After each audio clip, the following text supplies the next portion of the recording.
This should be played at high volume, preferably in a residential area. It's the Dirty Laundry Game-Worn Hockey Podcast. We're old school, right? We wash our own dirty laundry.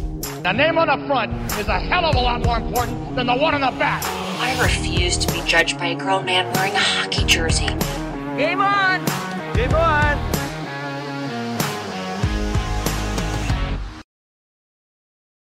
We are back with another episode of the Dirty Laundry Game-Worn Hockey Podcast, episode 49. Wade Hampton, Paul Rank, and joining us tonight from the Minnesota Wild Game-Worn group, because nothing's happened there this week, Lucas Brody. Lucas, welcome to the show. Thank you. Thank you for having me. Glad, it's been all pretty quiet. First off, before we get started, big shout out to the PWHL Minnesota ladies.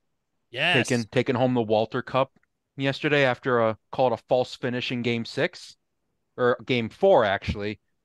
False finish, but no, ladies took it home yesterday. Finally something to cheer about on down on 7th Street in St. Paul. So, but yeah, no, happy to be here and talk about the not exciting world of any auctions or in-store sales that have not happened in the last week.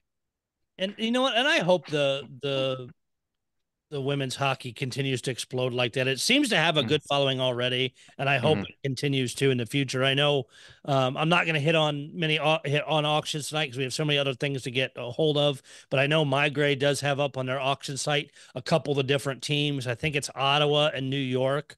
So if you want to get one of those, I know some people do say they're a little plain for this year, but they still look pretty sharp. So My Grade does have 2 of the teams there.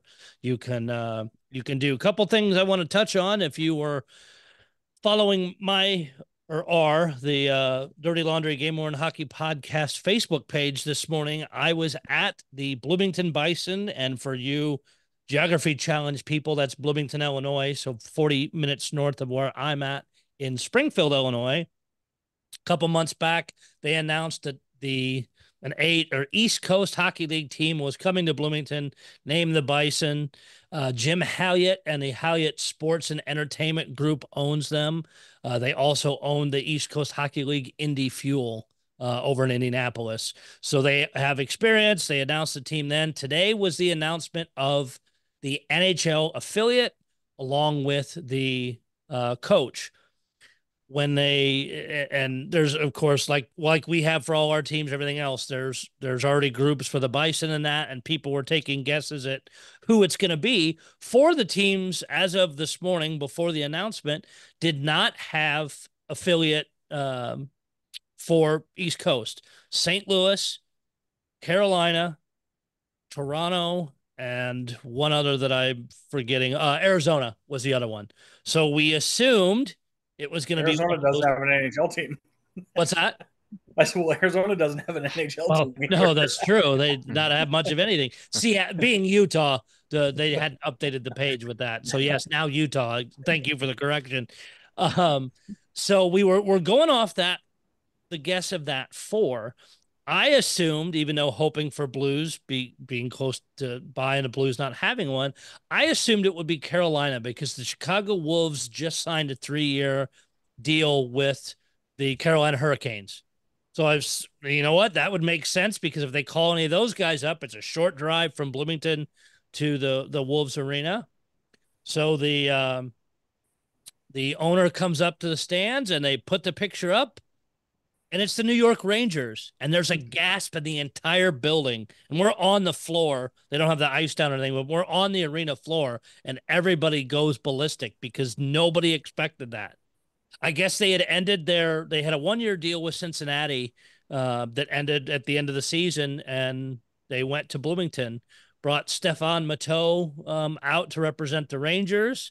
I do want to play, and thanks to Wes Stiles. Wes is a friend of mine who's in radio up in Bloomington. Him and I were both at the event, but he tied into the audio system, recorded all, and sent it to me. So thanks to Wes Stiles at wesstiles.com. I'm going to play this clip real quick. It's just about a minute.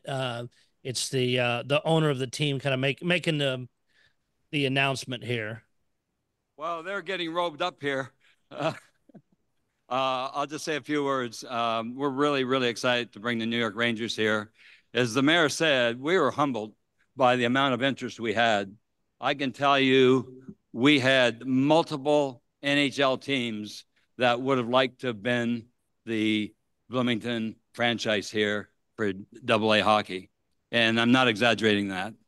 And there's several conversations, but I can tell you it was really the engagement of the city people, the city council, the leadership of the mayor and city manager Jeff Jerkins. It was really that leadership that told us why we wanted to be here in Bloomington. So I hope you'll be excited about the blue shirts. We want to have some of the blue shirts here tonight, but they got something going on tonight. They got an event going on, and they're trying to win a Stanley Cup. And I'll tease you and tell you, if they can win that Stanley Cup, we'll have that Stanley Cup here for you all to see and sign. So again, out of left field, and that's how I posted it when I shared it to the page and my personal page. A lot of people were like, why the hell the Rangers in the middle of Illinois? They saw something in it. I did also talk to the CEO after the event. I actually emailed him yesterday, touching base, letting him know about the Dirty Laundry Game Worn Hockey podcast, who we are, what we do, that kind of stuff. Met him face to face today. And actually, to go back one piece before then, is at the end of the press conference, the owner did a question and answer. So, of course, I had to be the smart ass, got on the mic, plugged the podcast, first of all, and then asked him, one, because the colors are red, white, and blue. I said, was that picked because of the Rangers, or was that done before? And then when, because they have yet to do it, when will their jerseys be shown? Because we don't know we know what the logo looks like, don't know what the jerseys look like. The colors were picked well before. The Rangers deal was only signed 2 weeks ago. Wow. So I thought that was kind of interesting. And then, jerseys, I'm thinking sometime in July. But then again, afterwards, went and talked to the CEO who is in charge of those things. The jerseys will be sold through Dash. They use that for the Indy Fuel. So that's going to be the same thing there. There also will be, and again, very minor level hockey, but it is what it is. And I think their logo is cool. They do a end of the year equipment sale. So next year there will be one. So you better believe I'll be up in Bloomington. But it was cool being there. Made contacts with several people, trying to get and again trying to even get a kind of a media pass for the podcast to be able to go up and see some games up there, see the product, and make some more connections and maybe get some inside stuff on their game jerseys and other things. So kind of a little bit different thing, but it's neat to see a team launch and then try to kind of be in the front door and get some information. So hopefully, I know several people commented on the post on the Dirty Laundry page on Facebook. So thank you, one, for following that. If you don't, please do, because things like that pop up. I will try and share them out there. Stefan Matteau was actually brought in from New York as well. And then he spoke and said he'll be happy to make it to by the second period of the Rangers game. He was flying back out after the event and was going to head to the game. So cool little experience today. Yeah, for sure. Interesting. The Dash thing is cool. Our AHL affiliate Springfield does use it.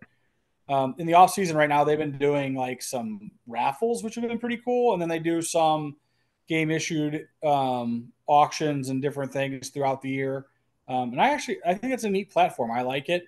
It works well. So it'll be a neat way for us to maybe get a Bison jersey, and I'll definitely be planning a weekend with you to get up there and catch a game. It's cheap. I think the promotion's still going on. They've sold over 500 season tickets, but when they first launched them, all season tickets, no matter if you wanted front row or top row, were $600 for the season for next year, which I thought was a hell of a deal. So yeah. They're continuing to push that, and I hope they do well. The agreement with the Rangers they signed is 5 years. And the owner said when the Indy Fuel or Blackhawks affiliate said they signed a 5-year agreement when it started, and they're now on year 11. So I don't have any concerns with this team not doing well. So it'll be kind of cool. And if you're somewhere in the Midwest, hey, come into Bloomington, let me know. It's a cool town. There's some good food and stuff around there. The arena is very nice. It's a Grossinger Motor Arena. That's a very, very beautiful setup, easy to get to. So, speaking of sales, there's a few this weekend. Thanks to the listener who tipped me off to this early, actually right after I heard the last podcast, sent it off that the Calgary Flames sale is this Saturday, 8 to 9:30, starting for season ticket holders, and then 9:30 to 1 for the public. I know that's always a very popular sale. The Flames group and some others usually seem to have some good pictures afterwards. I'll be curious to see how it is for this year. The other one that our buddy Paul sent us in a chat earlier today when we were talking about planning the show, LA Kings. Why don't you tell us about that one, Paul? Yeah, I don't have it in front of me, but it's this Saturday, and it seems like it's a lot of apparel and stuff too, but also pro stock gear. And I wasn't sure about jerseys. They said authentic jerseys. I didn't see anything about game worn jerseys. But the interesting thing to me about it, it opens a half hour early for season ticket holders who buy a half price admission ticket or anyone who buys a full price admission ticket. And I think that it's 40 and $20. And you get in for an extra half hour early this Saturday. Doc, I don't have the times in front of me. Okay, nope, I got it here. It says upgrade your memorabilia collection at the LA King Super Sale. Join us at the Toyota Sports Performance Center Saturday, June 1st. And I'm a little surprised on the time because most of sales go all day. The normal time on this is 10:30 to 12:30. It's only 2 hours. That doesn't seem long at all. Shop incredibly priced deals, enjoy family-friendly programming, and fundraise in support of the King's Care. With deals as low as $1, you'll never know what hidden gems you'll find. Score pro stock gear, authentic jerseys, signed memorabilia, and more at discounted prices. Everything must go. Now, shop like a pro with our new Priority Pass. For just $40, get your exclusive access to summer sale 30 minutes before. What did you say? Yes, a $40 early entry pass. And if you're a season ticket holder, you can get a 50% discount and do it for 20. Okay. I mean, I get it and I don't. I get it as somebody who's a big theme park person and tracks stuff with Universal and Disney World and Six Flags and all that. They do versions of that. As people Disney knows is the fast passes and those kind of things. Universal has a similar name, but you get fast access onto the rides. This is interesting. I'll be curious, listeners out there, if you go to your team's equipment sale, whoever it is, and you hear them doing that, let us know. I'm just curious if other teams will kind of try and pick that up. I know Wade with St. Louis, season ticket holders are going to get it's 2 days. Ticket holders are the first day and then general public the next. Other than scanning those season ticket holders on Friday, they're not going to want to set up money or having to buy a different ticket, I think, ahead of time for that. And I trip people when we walk in the door. I mean, like, I make sure I'm at the front of the line. So, always. No, Paul. No, I think that's a very, and it's LA, and I think they're close to the, kind of what Paul said. They're close to some of the amusement things, and I think that's a play on that.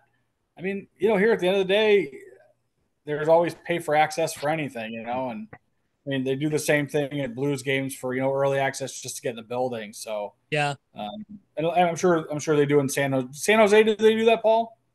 Day of game, do you get in earlier if you're a season ticket holder? Yeah, for Sharks and CUDA games, if you're a season ticket holder, or if you have a TechCU account, which is the credit union that they're affiliated with, you get in 15 minutes early. Okay. Which is really nice. I mean, if you're going to the equipment stand, or if you just want to get to the bar early. Which, that's got to be a tough decision. I've used that a couple of times, like when I've found out or heard rumors that they were, especially at the beginning of the year, when the Blues have put out that like preseason jersey rack.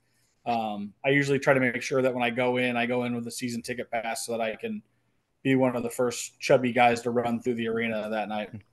Well, yeah, it's like Wild don't have any of that from a like getting into the game early. I mean, maybe that I mean, I have never done that.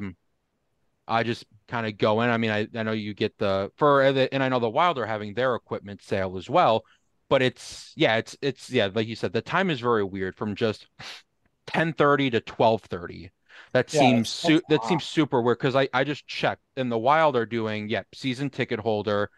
You get in a day early. So you get in so for the Wild, public access general admission is June 13th to June 15th.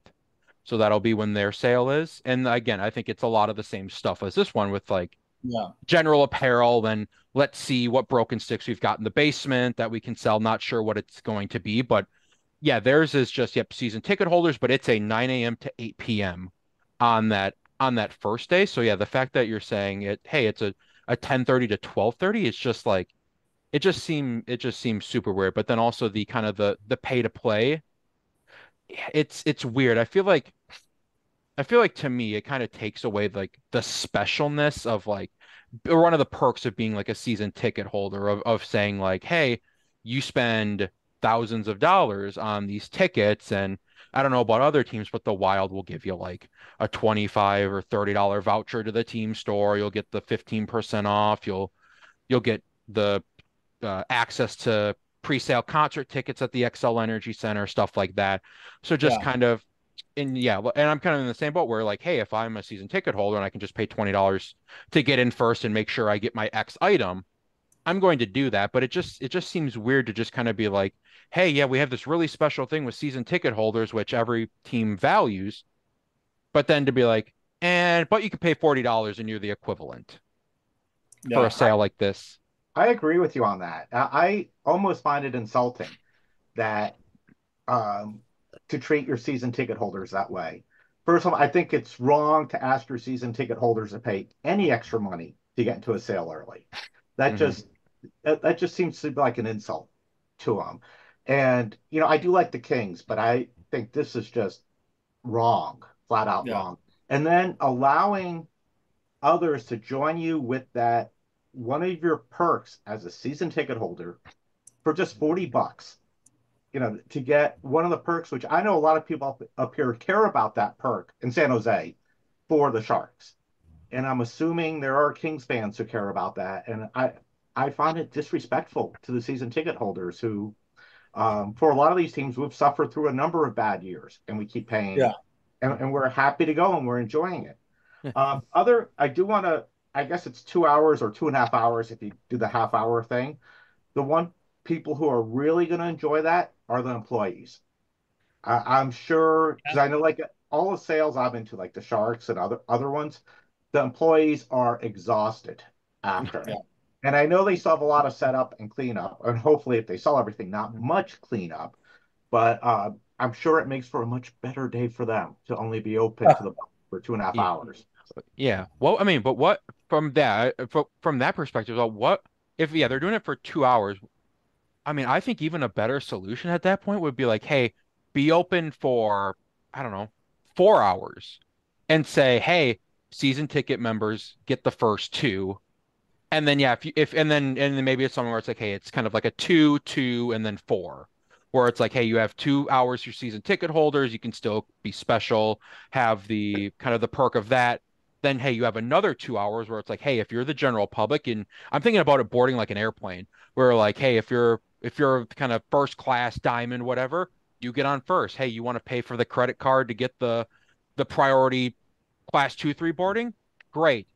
Then hey, if you just want to be general public, go ahead. You're still going to get on the plane, but I feel like even just doing like a 2, 2, and then 4 to at least have it open so then you can still have some kind of tiered access. I mean, to me, kind of feels like you can still keep the specialness and then you can still because I mean, ultimately at the end of the day, it's like, how can we make an extra buck?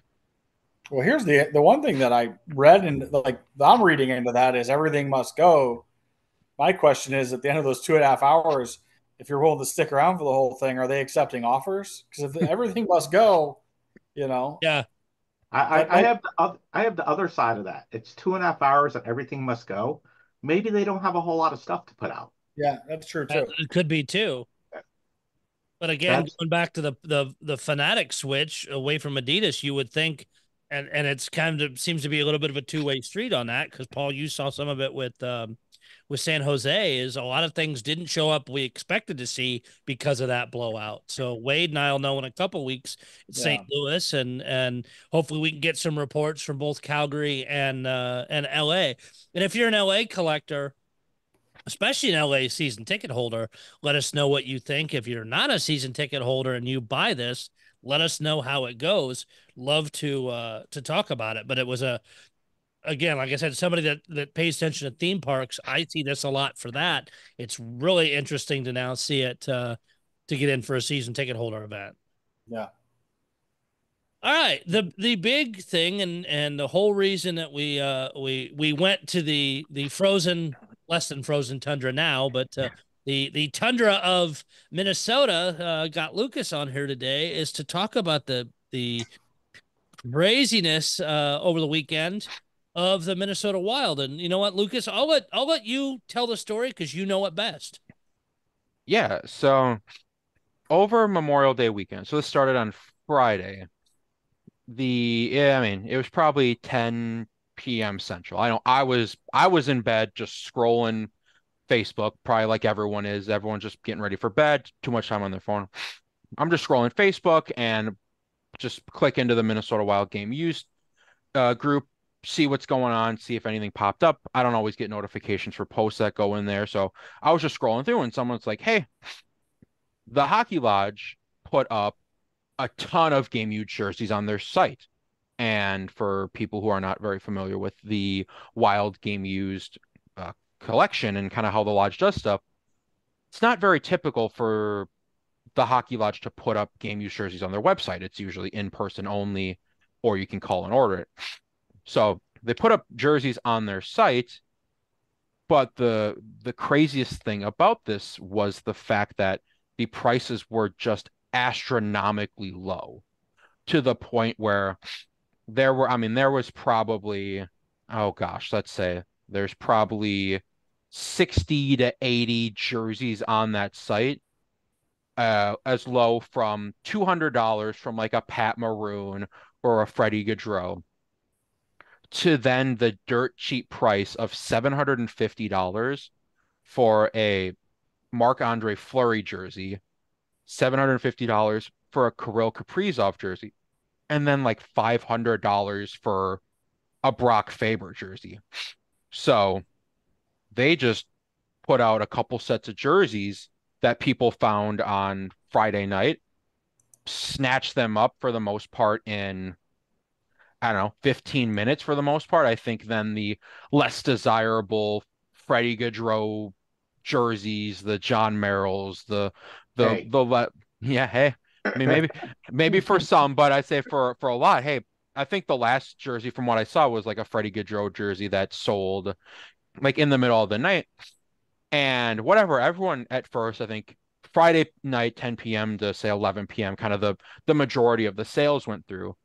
And I think at that point, everyone was just kind of like, oh crap, like super crazy, super outrageous prices. And everyone was just kind of like, crap, I slept through it. I missed out, whatever. But I think the real kicker that of this whole sale that happened was on Saturday morning at, I think, between 9 a.m. and 10 a.m. Central. The Hockey Lodge had a scheduled post that went on both their Facebook accounts and their like Instagram and Twitter accounts as well, that said, hey, game worn jerseys available, shop now. And at that point in time, that I think that's really where, I don't want to say people went ballistic, but people were just kind of like, wait a minute, was this a sale gone rogue? Or what happened? And that's really kind of where the discourse started popping off in the Minnesota Wild Game Use Facebook group of, hey, I think this might have been a sale that went rogue. They should cancel all of the orders and basically kind of redo this because, hey, it looks like it should have went live at 9 a.m. on Saturday, but it was live on Friday at some point in time, but not phone until later. And really that's where it was. And then this post made it into the kind of general game use jersey sale. And I saw a lot of like, holy cow, people are going to be losing their jobs with some of these prices. And and everything like that. Some of like for these prices, I'll start collecting wild stuff. So really, it was really over Memorial Day weekend. There was just a lot of like, what the heck was this sale? Why were the prices so astronomically low? Was it even a legit sale to begin with? Are they going to cancel orders or what's going to happen? And that, I mean, that was really it. I mean, I think it was a pretty tame, but it was a pretty contentious weekend of people kind of going back and forth on Facebook, giving their opinion about what was going to happen. So, I mean, that was it. I mean, I think we were talking before the show, and I mean, if you calculate it out, they were selling Flurry jerseys for $10,000 during the season, because you didn't know, hey, is this going to be his last year, or what's the case? And they had no trouble selling them for 10 grand a pop.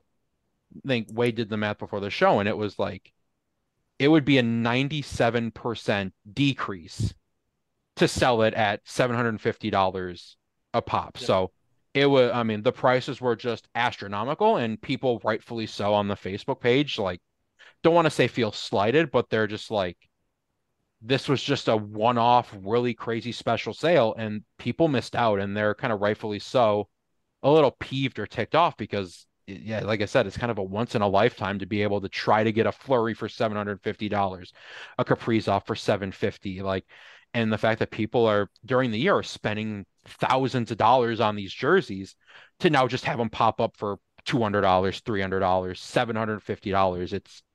It was crazy. And yeah, I mean, it hasn't, I mean, I think it's kind of slowed down now because it's kind of stabilized, but yeah, over the weekend it was pretty crazy with the prices and what people thought was going to happen come Tuesday, because of course it's an extra long weekend, so can't figure out on Monday. You got to wait till Tuesday. Right. So. And I was up. I happened to be up and was watching movies, whatever, late. And yeah, just scrolling through. And I'm a member of, I think, pretty much every page, and just saw it. I'm like, oh, let me go check. Saw some of them were sold. And again, I'm not a big wild collector. I did see the maroons. Would have loved it. Those that already sold out. It's fine. But at $200 for the alts, those alts are gorgeous. That'd be a cool one to have just because of the look of it. Him and several others, I wouldn't have had any problem spending $200 to $400 on. Yeah. And what the other thing I do like too on the wild side compared to some of the teams is they had wear descriptions in there too. Yeah. And that's helpful. Yeah, and and I think that was the thing as well, that you can tell this was kind of a calculated effort, because usually because usually how the Wild do it is, usually at least over the last couple of years, everything's been in-house. They've kind of run their own game use stuff. They have it out at games. They'll have kiosks around the arena, and they'll advertise those on Instagram, Facebook, whatever, and just say, hey, they'll do sticks, gloves, helmets, kind of everything. They'll have a couple jerseys there. So they'll do that, but then also in store, they'll also have them. But they don't do anything online. So they stopped doing online stuff years ago. I mean, I know when I started collecting 3-4 years ago, they kind of had the remnants of online where they had like this is the 15-16 Jared Spurgeon red jersey for $750. And they were just trying to get all of that out. So yeah, it was also very weird to everyone from a Wild side that they did it online, which is weird, because the Wild have had other sales this summer, even as recent as like a month and a half or so ago. And that was in store. Like there wasn't anything online. So it was just super crazy. But yeah, I mean, even like you said with the descriptions, yeah, they had the pictures weren't super great. It just looked like a normal front to back. They could pass for just normal authentics, but on it, they'd say, hey, multiple repairs on left elbow, black mark on one on the back, small repair left cuff. And so they were all, the descriptions were super on point. So that was really nice, but it was just weird, because that's not how the Wild over the last like 2 years, because they'll usually auction their stuff. So this was just weird. Yeah, how it happened. And I used to follow their page a lot to just randomly check to see what popped up. And yeah, you're right. There would be a bunch of just rando years out there and they sat out there forever because of the pricing. But I understand where people are going to be pissed because they paid such high prices just a few weeks ago and they were slashed to the point that, I mean, everybody was shocked and going, no, that really can't be the prices. What the hell is happening here? And then you get to Tuesday and people are getting their order confirmations, or people are picking up their stuff, or you went and talked to the people at the hockey lodge and they're like, nope, this is what we're doing. Yeah. My assumption is they were going to launch them at, call it 10 o'clock Central. And they probably either were going to launch the ads at either, because I think I saw some post at 9 and some post at 10, which would have made sense. And if you said you saw it pop up around 10 o'clock, I bet they put PM instead of AM in the thing and had their dates wrong. I mean, it's not hard to do on some of those websites, as we've seen with auctions and other stuff, get launched before they're supposed to, and then they just let it go. Yeah. But I mean, and I think and I think that could be fair where they do that, but I also feel like it's also like the Hockey Lodge also in a sense where like they will put out jerseys just on the floor. Like I said, like a month and a half or 2 months ago, they literally brought up like a bunch of 21, 22 and 22, 23 jerseys to the fact where they had like 4 racks in the Hockey Lodge just full of jerseys. And they just bring them up one day and they're like, all right, we're going to sell all of these now. So in kind of one sense, it's like, yeah, I mean, maybe they could have done that, but it's also like the Hockey Lodge where they'll just like throw stuff out there and then won't tell anyone, because they'll also do like during games and sometimes they'll do some postings that'll say, hey, come buy your game worn jerseys and stuff like that. But yeah, like you said, this one was pretty in particular because admittedly the jerseys could have went live beforehand on Friday. Someone had just found them Friday night, but yeah, but I also don't think this was something where they're like gatekeeping. It didn't seem like there's something where they're like gatekeeping this and being like, hey, we're going to turn this on at 10 p.m. just because, like I said, like they've had the ability when they were putting out the 78 retro, just normal retail jerseys, it wouldn't go live on the site. But yeah, I mean, just all in all, it just kind of opened for a lot of speculation and a lot of questions of what the sale even was, because like you said, the prices, the timing, the post. I mean, it was like CSI for people trying to figure out what the heck was going on. It was a 10-level train wreck for so many reasons. I mean, I'm happy for everybody that got jerseys. Good for you to catch that or see the Facebook post. If you can get those deals and get on top of it, great. I guarantee you the people that got the flurries are over the moon, and some other players as well. I think that was the one thing I saw in it was, I think that's, to me, the one thing I kind of thought was great was whoever was on top of it and caught it might have been people that typically couldn't afford to get that Flurry jersey or that Kaprizov jersey or the maroon jersey or whatever. So I guess my hope is that people that caught some of those jerseys, or maybe guys that are big collectors or big fans that typically are priced out of certain things, that maybe got them and got an item that is going to be a huge part of a collection that's going to mean the world to them. That's the hope, I guess, on the second end of it, you know? I think you just don't, at least me personally, I don't want to immediately see someone trying to make 20, 30 grand. I mean, if you can, like, it's just part of the hobby. It's going to happen. Yeah. Who released, I mean, how quickly were you onto it? Because, like, I mean, you have to assume, like, I'm not trying to be, like, I hate to say this, but if it were me that found it, I wouldn't have said a word to anybody. You know, until I got done getting what I wanted, and it might be Doc and Paul and a couple of close friends. I might be like, "Hey, by the way, you're never gonna believe what I just found." Yeah, you know, I just bought 3 Flurry jerseys for $22.50. Yeah, well, and I don't know. I know, it just kind of came up, but I think that's one of the. But somebody must have saw it and then posted it. That's the part that kind of amazes me. Someone saw it and then posted it. But yeah, like you said, kind of in other people's shoes, people have been like, "Yep, I'm gonna get my Faber, I'm gonna get my Kaprizov, I'm gonna buy out the Flurries and whatever." But I mean, that's been one of the nice things about the Wild Game Use page is, hey, it's kind of like it's kind of like that. Hey, everyone eats. Like, hey, if I find this, if I find this auction, hey, we're gonna post this. Hey, if I find No, this, I'm no, gonna for sure. post I it. would have shared it. I would have shared it amongst friends, but I don't know if I would have went public with it. I mean, I hate to be Yeah, the guy that admits that, but yeah. I mean, but yeah, I mean, it was crazy. But yeah, I mean, just even then, like, just kind of jumping on. Yeah, like I said, I was in bed scrolling, and stuff was like not showing up, and I was like, is my phone but like what's going on?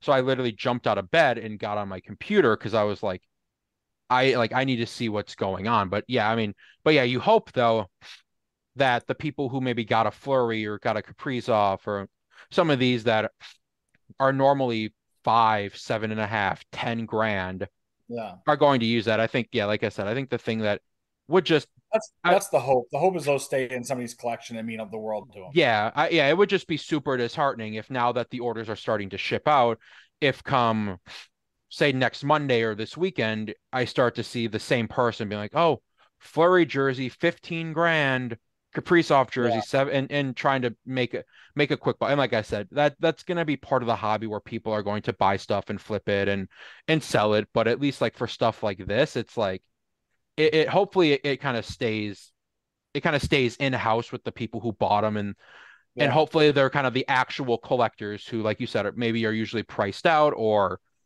actually going to kind of cherish these, or hey, this is a guy I've been looking for. That I mean, for me, like I got a couple jerseys through that, but when I was like, hey, a Zuccarello, like the lodges kind of priced them so weirdly, where like a Zuccarello had been like 1250 for most of the year. Like it'd yeah, been 1500, been 1250, but they were selling Zuccarellos for like 400. And it was like, hey, yeah, like for that price, I have to jump on that. But yeah, absolutely. yeah, but for that, it's like I know for me, like I'm not gonna sell any of the jerseys that I got just because I'm more of the hey, I'm the collector to collect. So, Yeah, but yeah, I mean, you hope for a lot of the big ticket items, they're gonna stay in house, and hopefully they're not ending up on eBay or yeah. other sites at I mean, you're obviously gonna see some of them flip. I yeah, mean, And when people start posting them in the Facebook groups and stuff, you know they're going to get offers. yeah, oh, So if someone pays 750 for a flurry, um, someone shoots them a 5K offer, which is much less than what the Wild were selling them. mhm. Huge profit to the person who got it. Someone has to think about it. yeah, It's for sure. Yeah, yeah, it, it, it's We've dealt with basic that in the economic. past. We've dealt with that in the past with a couple other things that have happened. I mean, unfortunately, secondarily, you have to realize that the jerseys are sometimes worth more than what we pay for them, and sometimes they're worth less, and that's just the nature of the hobby. And I think sometimes people struggle with that. I know when the Blues sale happened, it turned into some fiascos because people expected those jerseys to be turned around and sold for, a similar price to what they were there, and I mean, it becomes touchy because you Mhm. know people get, like you said, people get feelings hurt sometimes. Yeah, and I think at the end of the day, it's just basic economics. It's just basic supply and demand. Like, yeah, I mean, like you said, if someone buys the Ferrari for 750 and then they end up flipping it and someone's willing to pay 10,000 for it or Yeah. 9,000 for it, Just because they paid 750 doesn't mean it's worth 750 yeah, more. yeah, exactly. It's just basic supply and demand. But obviously, like you said, we want kind of those big ticket items to go to the Yeah. real collectors. But at the end of the day, it's just basic economics. The jersey's worth what someone's going to pay for it, and if someone will give someone hell, I mean, they could have a flurry out there and someone would be, hey, I'll give you 50 grand for that. That jersey, Yeah. I mean, that jersey's not worth 50 grand. I think the comparison that I always hear with stuff like this is like, hey, everyone's super stoked to get a car, and oh, I got a $5,000 discount. I love my car, like this and that. But hey, like, okay, but then if your car appreciates in value and it's worth 5 grand more, are you going to pay 5 grand more? Like, oh no, I got my car for this much. Yeah. So it's that kind of give and take, but no, I mean yeah, but I mean but the prices, I mean those have been really the big No. ticket. Like that's been everyone. I think that's even disregard the Facebook post or the social media Yeah. post. Really where I think really where everyone kind of like who missed out, they slept through it, whatever. Really everyone's like, I spent 2,000 on this Yeah. jersey during the year. I spent 10,000 on this one, and now someone, and it's just like oh The crap, real if I would question, have I mean, known. the real question is going to be, I mean, here at the end of the day, it doesn't really change the fact that the Flurry jersey is still probably worth closer to the 10,000 than it is the 750. Let's just be honest. It's no different than what happens with Paul at the shark sale. I mean, at the end of the day, what you get something for doesn't determine the long term value of it. The same thing with the blue sale or at this king sale. I mean, the value is based upon the marketability, like you said. So to bring this back to something we were discussing earlier in the show, I think one of the legitimate gripes is why didn't season ticket holders have access to this earlier? Why is it open to all of us? I mean, I picked up a couple here in San Jose. One of the players, Lucas, was insulting, but and I'm thrilled to get it. At $200, I picked up a Merrill for $200 and absolutely ecstatic. And I would happily pay more. But what surprises me was that this went out to everyone, however, or was discovered by everyone. And season ticket holders, normally have some expectation of having earlier access to jerseys when they come out, rightly or wrong. I mean, it's a perk that a lot of season ticket holders expect. And this just shocked me that the best sale the Wild have done in ages just went unannounced, and whoever posted in the Facebook group, I wish I could remember who it was. Thank you for doing that. That was really cool, find out about it. And because you could have bought all 70, 80 jerseys there. You could have made money on every jersey that was sold. Yeah. I mean, it's if someone wanted to do that, and I'm glad someone didn't, then maybe the one order would have been canceled. But I think and that's, I guess that's the thing, is like from a season ticket holder perk perspective, I've been a season ticket holder for 3 or 4 years now, and I mean, they've never done anything like that. It's just really weird how some of this stuff operates. I mean, admittedly, the Hockey Lodge and the Wild, I'd say really this year, and again, which is kind of sad because it's and maybe we'll get into this more, is that it's potentially their last year selling game worn stuff with Fanatics coming in. And I think that's maybe with some of the push, or I know they got someone kind of new ahead of the inventory and stuff at the Hockey Lodge. But really before this year, the only stuff they would have out is 3-year-old, 4-year-old jerseys. They wouldn't even have anything, which I think is maybe from what I've seen kind of maybe they'd sell some of the stuff like on auction that they would have, but they wouldn't have it kind of like in store. And I think that's something where, like, I like the Kings. I think I've browsed their online stuff like once or twice, but it seems like they're kind of like, hey, this is the latest and greatest that's on there. And I've seen it with like just randomly been like, the Oilers are posting the latest and greatest of this year's that are online for sale. For the Wild, it was just, hey, it was in store only. It felt like it was just kind of 2 or 3-year-old jerseys. Maybe you'd get that. It felt kind of, to me at least, it felt kind of like you were kind of lucking out if you went to a game and they had something from the previous year. But then again, it would be priced. Zuccarello's would be priced like $2,000 for something from like the previous year. So it was just crazy. But then, it was just so weird to even, something like this not having any heads up. But I'm also on the opinion where it's like, hey, like for stuff like this, when the Hockey Lodge has kind of been notorious for never giving heads up, it's just kind of, you have to find it. It also, I'm kind of like, hey, you know what? They don't necessarily have to give us a heads up, but having a perk where it's like, hey, because the Wild are having that equipment sale, being like, hey, we're going to have game worn jerseys there as well. Put those in as well. And kind of say, hey, like you get a perk now of doing that. But from a jersey perspective, from my understanding for what this equipment sale is, it's just going to be equipment. There's no game worn stuff that's going to be there. It's just going to be on another auction. So I mean, it would be nice if some of that stuff was wrapped up in that kind of equipment sale, which again I think the equipment sale this year, they haven't done one in a couple of years from my recollection. This seems another one where they're kind of like, hey, final push. Let's get all the broken sticks and dirty mitts and stuff out of the basement and throw them up. So it's going to be weird, but having some of those jerseys at something like that would be a perk. I mean, hell, season ticket holders got, when the reverse retro just retail jerseys went live last year, season ticket holders got first priority access a day before. You could go into the lodge, pick up a jersey, if they had it already lettered, you could buy it right off the rack, or you just buy a blank and get it customized. They've done stuff like that, but nothing that I've done for known for game worn stuff. And even then, like an equipment sale is kind of just coming back, and I think probably due to the kind of Fanatics takeover that's to And come. getting into that a little bit, that's kind of some confirmation you've gotten from insiders at the Wild, or the understanding that you've gotten so far is that Fanatics is going to do their entire program.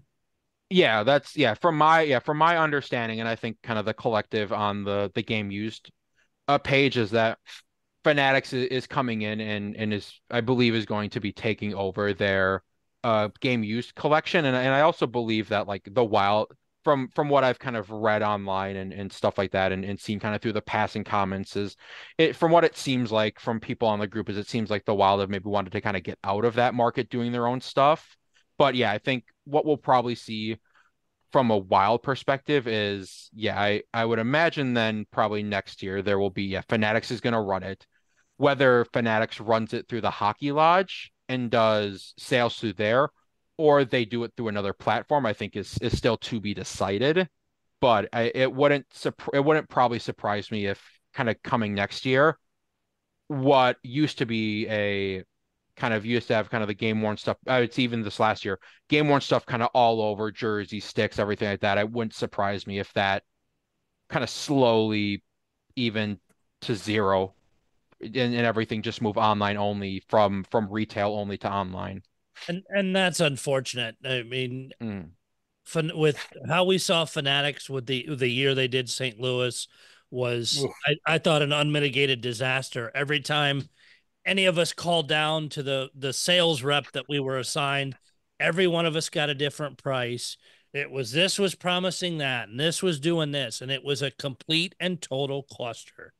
And I'm really hopeful either they learned and will do it more fair, or it's going to be a 10 level shit show, and people are going to be pissed and then go to Wild management and say, maybe you need to take this back. I know we had fear early on when it was announced Fanatics was providing the jerseys. There may be a push to do a lot of teams, but I think a lot of teams realize how much money they make doing it themselves, and that's where it's going to stay. Or teams are like Boston, again, been a train wreck this year, but taking it in-house to try and maybe get a little bit more percentage than they were getting before. So I'll be curious to see if Fanatics truly does take that over, what they do and how they do it. We'll definitely check in with you, Lucas, more on that and some of the other collectors to see how that process happens. Because if it's done the same way, you'll see people get pissed and not want to deal with it really quick. The biggest Fanatics, one of the big problems is they don't have anybody that knows anything about this hobby, nor do they seem to care. You know, like they never really brought people in or got people in there or had a connection to the hobby. You know, part of a lot of these places' successes, like when you think about My Gray and some of the other places that are successful in this venture, is the fact that they have a connection to the hobby. They have people that work for them that are hobbyists. You know, a lot of the auction houses the same way. And I think that's always been the big business problem that Fanatics has, is not necessarily hiring people or bringing in people who can not only manage a game use program, but also understand how a game use program is supposed to work. Yeah. And at the end, and with, I know like from a Wild side, I know you guys had talked before about like the Sweden jerseys whenever there was the auction of the game use jerseys over from the Sweden Global Series, and those were run by Fnatic. And I know from at least everything I've seen from like the Wild side is it for collectors, it left a lot to be desired because from a like Wild side, the Wild do this really nice patching on the inside of theirs and just say, hey, game worn this year, this set. It's prominent on every jersey they have. So you know, hey, this is what it is.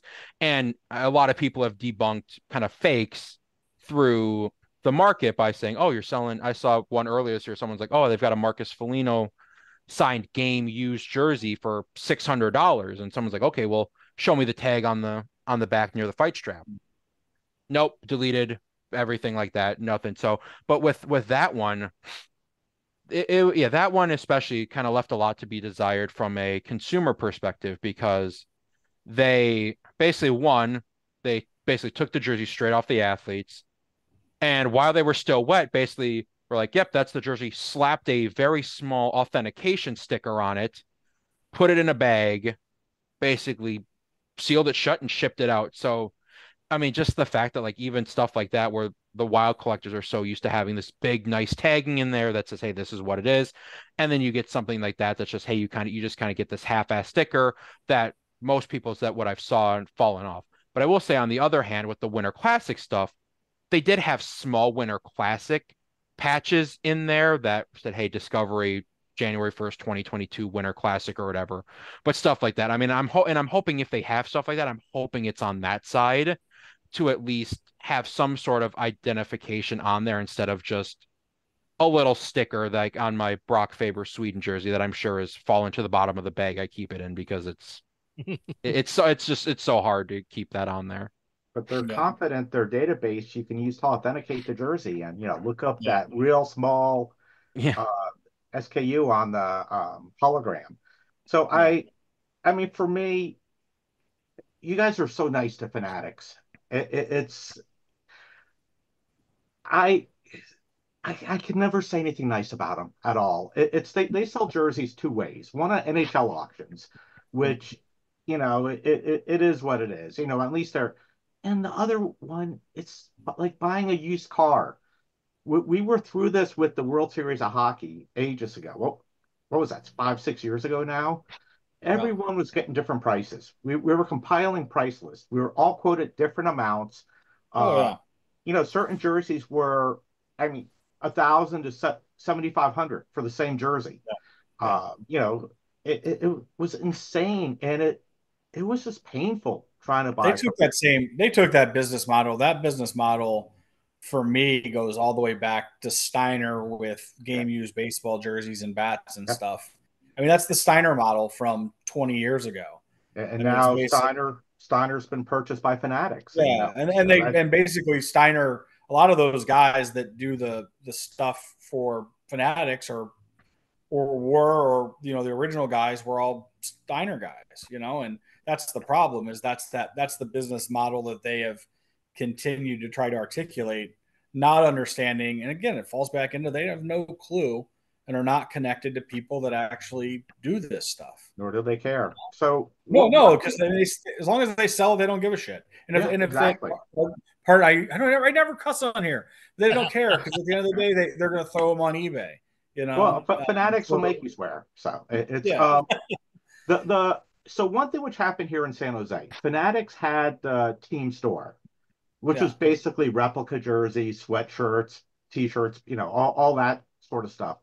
And a number of years ago, 3-4 years ago, that went to Amarik, who now handles the Sharks game worn program and also the the merch aspect of it. And the cool thing about the Sharks going to Amarik is they can get stuff manufactured outside of the crap you can buy from Fanatics, with the T-shirts falling apart after 2 washes. And the Sharks get some really cool stuff that they can sell to general fans. If you go to Sharks Pro Shop, there's some great stuff on there. So tying this back to the Wild, I'm wondering, the Hockey Lodge seems to do a lot of, they sell the merch and stuff. Mm-hmm. I'm wondering if Fanatics is taking over the Hockey Lodge, which I would, and the in-merch sales at the Wild, which I would just absolutely hate to see, because I hate to see Fanatics anywhere. But I don't know if you've heard any of that, Lucas. No, I haven't heard anything about them taking over the whole store. I think, at least from my perspective, or at least what I would probably bet is I bet Fanatics probably just takes the game use stuff. I bet the Hockey Lodge probably stays probably stays independent of that. It doesn't get taken over. That would probably be where my bet is. And then, like I said, Fanatics and runs probably, I would assume, then the game use stuff online. Like I said, I bet if anything is in-house, it's going to be kind of very far and few between. But I bet because Hockey Lodge does their own customizations and everything as well. So I bet that everything like that will probably remain unchanged. It's just getting all the game use stuff out of there. Yeah, now, if we have any listeners who work at one of these, retail branches of one of the teams, What I'm really curious about is I would expect the merch aspect is an order of magnitude, at least larger than the game worn sales and memorabilia. Oh, At least. And it just seems like that's where all the money is. I know some teams have cleared out shelves of game worn stuff so they can put out more sweatshirts because even though they're cheaper, they sell a lot more of them and the margins are good. Um, I have no data to back up what the numbers look like. And I'd be really curious to get someone on here who can talk to that because to me, it seems like Fanatics would want the Hockey Lodge proper because I mean that's where a lot of the money is, especially if you're only selling Fanatic stuff. But yeah. if they're steering that into the lodge too, then they have it covered whether they're running the store or not. Yeah, I think, definitely think from a Hockey Lodge perspective. I mean, everything that I know, it seems like it's kind of from whatever is still up in the air. But yeah, I mean, Agreed. I mean, I could totally, I mean, yeah, and I think I kind of echo your sentiment that the just kind of general apparel and pucks and memorabilia, just random stuff in there, yes, is going to be probably your money makers or in your quantity ones, especially for the fact that you think of those as like that caters to everyone. That caters to the 8-year-old girl at her first hockey game who wants to get a t-shirt, to the 80-year-old guy who comes in who needs a new hat. That kind of caters, and that caters to all price points as well, where you can have someone who spends the $10 or the $25 to get a puck, versus and then you have the sweatshirts that are $100 and stuff like that, versus, I mean, like I said, traditionally, some of the pricing at the lodge has been, hey, you want to get a Zuccarello jersey, you're spending $1,500. I mean, I would bet probably the margins on those are a lot better, but just the sheer quantity of stuff that you're selling to a wider audience versus a very specific, I mean, because you probably imagined, hey, Excel has 18,000 fans that show up. You think less than 1% of those are probably game use collectors. I mean, maybe 1% are people are even buy one, or even less. So it's like that's kind of where I think it's like, hey, with the shop, you're still catering to the 18,000 people versus game use stuff.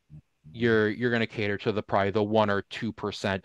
Maybe it's the dad who wants to get his son a game used Ericsson X stick, and that's his Christmas present, or that's his birthday present. That's there, versus you can go in and buy so much more stuff just generally. So I agree 100%. It's gonna be interesting to see what happens. And ju just general thing, it's still a rumor that Fanatics is taking yeah, the Wild game worn, and you've heard from people at the lodge, but we don't have, nothing's in right. Yeah, yes, yeah, mhm. I'm hoping it's wrong. It's as much as I appreciate getting the rumors coming in and stuff, and it seems like we have pretty good stuff backing it up. I sure hope it's wrong. Yeah. Everything is just kind of rumors. Like I said, it's really kind of, hey, at this point, we'll wait and see what happens. I think that's, at least from the people that I've talked to, it's really kind of like, hey, it sounds like they're trying to wrap up kind of the end of this year with some of the auctions and equipment sales and stuff that are coming up, and then I guess, like we said, finishing this big sale. But really, I think we'll probably see a lot of the stuff like I would, again, I've got no information on this. I'm just kind of spitballing it. I would imagine probably sometime in the summer, I bet we will probably start to see probably from a wild side, like an announcement that says, hey, Fanatics, this is where you can find all of your stuff. I would really hate for it to be something where it's like you don't know it until it's the third game of the season, and then people are like, what? Where are they selling their stuff now? I would really hope that at least sometime in the summer, or like August timeframe, at least maybe before preseason, we at least get something in here that says this is kind of the next direction. But I mean, but also rightfully so. The employees at this point are, hey, I mean, if Fanatics is taking over, and especially because we're moving to Fanatics, and hey, we're trying to get all this kind of stuff out of here, like some of these other teams are trying to move a lot of these sticks out, these jerseys, because again, what's it going to be? Otherwise, it's just going to be space that Fanatics is taking over. Then hey, they might need that space. And I have faith that you guys will find out before there's a press release or anything. I know you'll keep asking, and Yeah. Yeah, you'll the group eventually, we'll yeah, get yeah, rock the group solid is confirmation. Yeah. yeah, the group is pretty resilient in that fact of asking, and I feel like the group has built up a pretty good relationship with the people there where I mean hell like I said they did jersey sales earlier this like a month and a half ago, and I mean they get inundated with all those phone calls because someone posted on there, and it's not they're great about that because they don't turn people away, and being like, hey, this is in person only. They take them over the phone, and I mean I've been in there where it's there. I mean, hey, it's been ringing off the hook because and like I said, I have nothing but great things to say about the people at the Hockey Lodge and how they've done their game worn stuff. They've been super great. Like I said, they're I mean, there's times where I call them like, hey, do you have this jersey on the rack? I know there's a sale going on. Do you have it? Puts me on hold, goes and looks for it, comes back. Yep, I've got it. Yep, can I grab that from you? Yep, let's take care of it right now. Like they're super great with that. I've never had any poor experience where they're just like another jersey I have to go look through the rack for and see if we have it. And They've been great. I'm hopeful with descriptions like that that it stays in house, or if Yes. it's Fanatics overseeing it, the employees are still there. Because if it's taken out of Minnesota and moved to Florida, it's going to be an unmitigated disaster. Like we said, with all the past issues we've seen, is being able to pick up that phone and say, "Oh, do you have this?" Well, it's this price. Well, then your friend calls an hour later and go, "Well, it's actually $300 less or whatever." Yeah.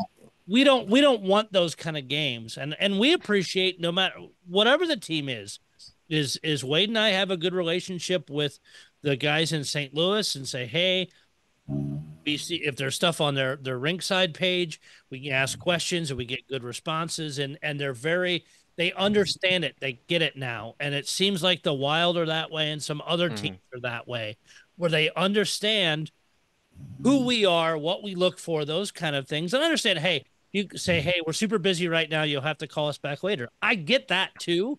But at least if you're helping us out, or if it's a dead time, sure, let me go look.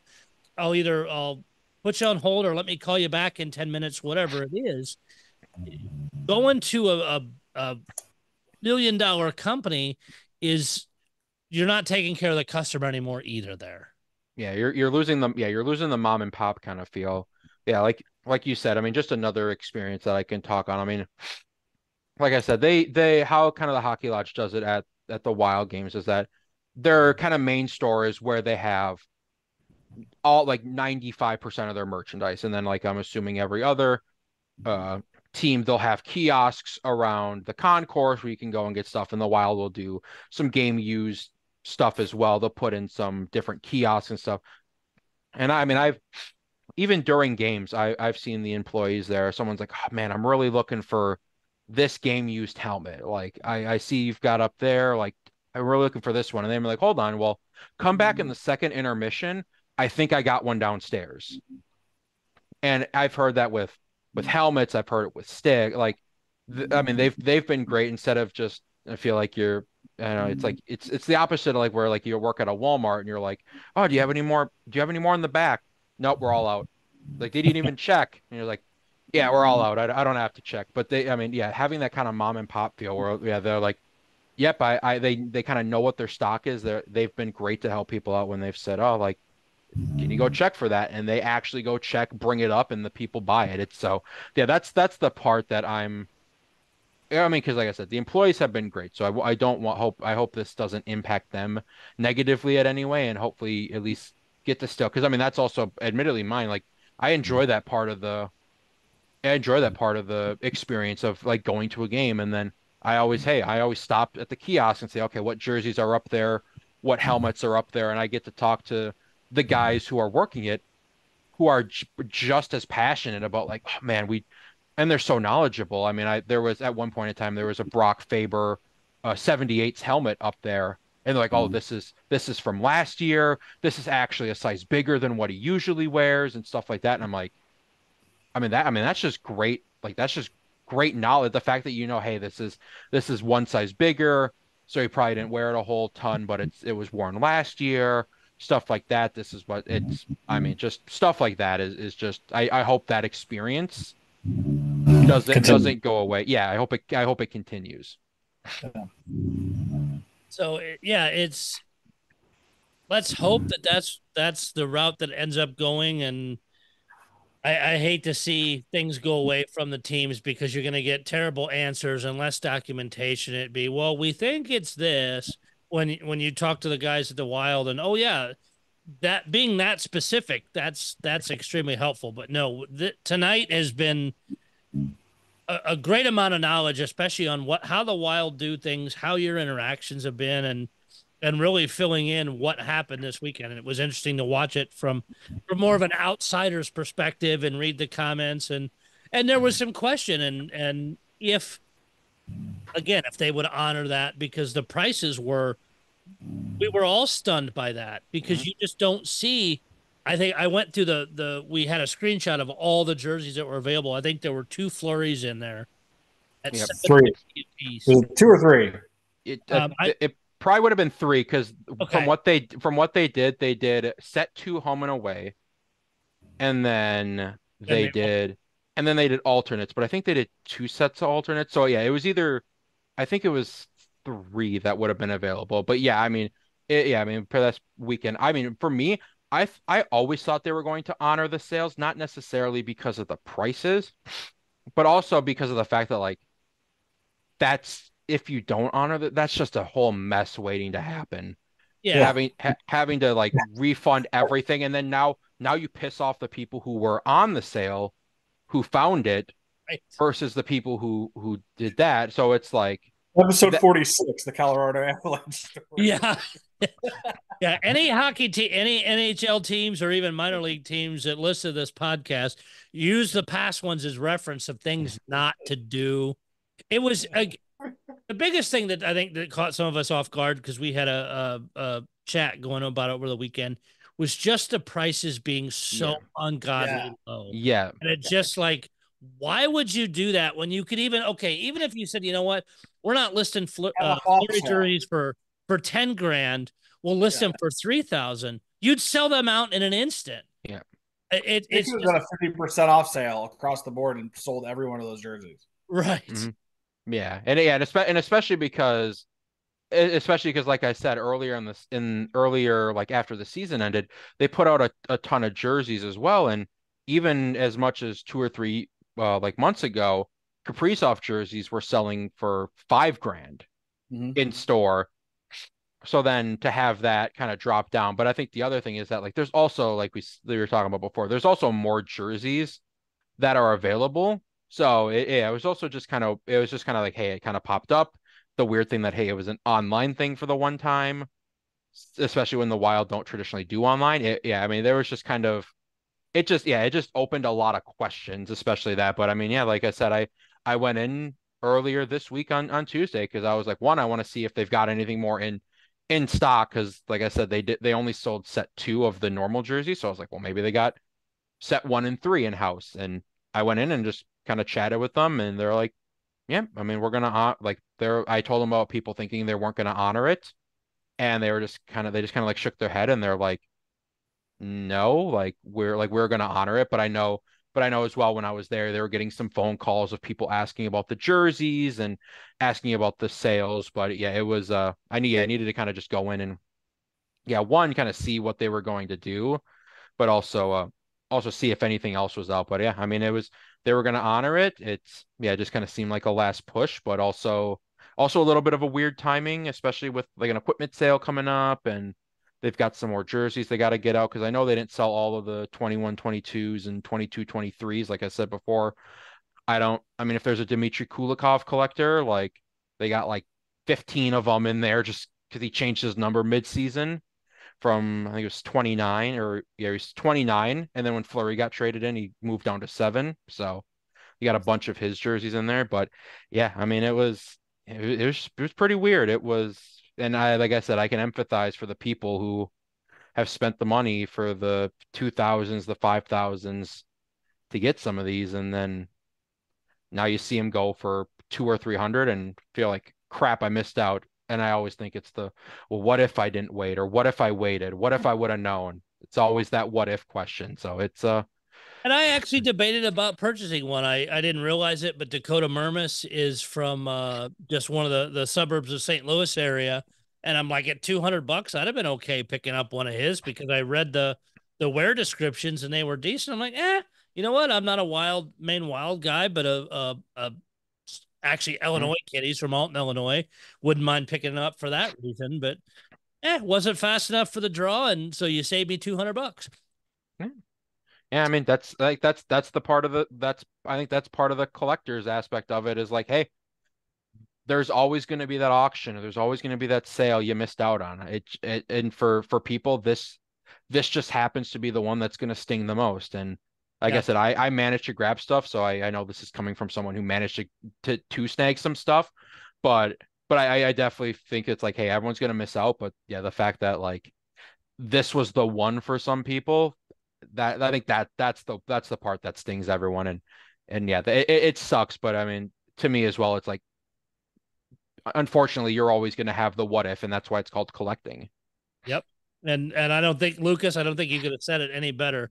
Just kind of wrap this up, and a fantastic discussion. Again, we appreciate you coming on. Definitely want to have you on in the future with wild stuff and absolutely other things happening, especially once the next season kicks off and we see what they're doing up there. Kind of go around the horn and see if we've got any other stuff we want to touch on. Start with you, Paul. Nothing really to add. Just follow up with what Lucas said. I've called the Wild, Hockey Lodge a number of times, and they've always been incredibly helpful. So it's they're wonderful to work with. And I mean, they even tell you, no, we're going to have to close early tonight because we have a game. And if you need to check back on this other jersey, please call before then. And they're great. So I hate to see Fanatics mess that up. Wade, what you got? No, thank you, Lucas, for coming on. I mean, it was really informative. I think we always say anytime we get somebody from another like team collecting aspect, it's always great to hear your experience. And I'm glad for all the collectors who got great deals that they're honoring it. It's interesting to see what the Wild do moving forward with what's remaining. And thanks for coming on tonight. What a fun discussion. Yeah, no, thanks for having me on. I think I think my last thing, I don't know if it's probably been talked on here, but who you guys got for the finals?